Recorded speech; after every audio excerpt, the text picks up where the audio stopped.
วันนี้อาซีมารีวิวกินหมักตะโกเป็นบนนี้เนาะรีวิวอีกละพี่น้องแกะเปลือกมันกันเลยพี่น้องหน้ามันย่อยเลยพี่น้อง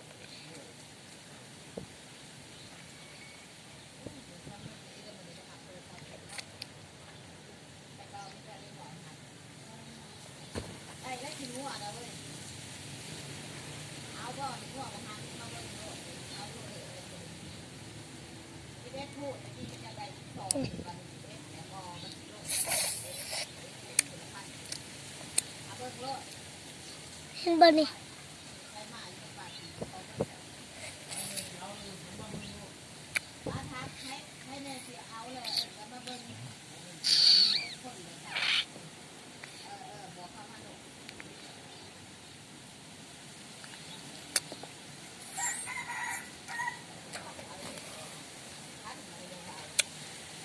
แซ่บพี่น้อง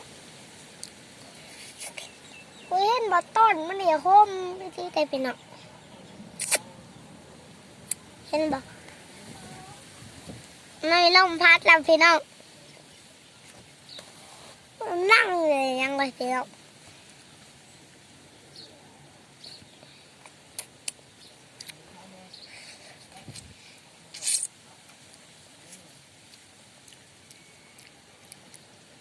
หน้ามันเบิ้ลแล้วก็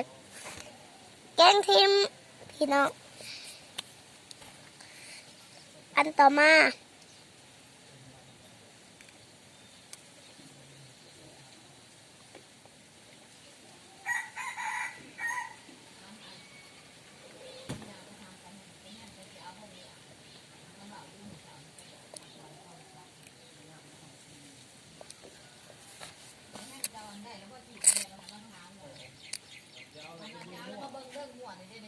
แป้งเอาหมกตั้งกบกันเลยพี่น้อง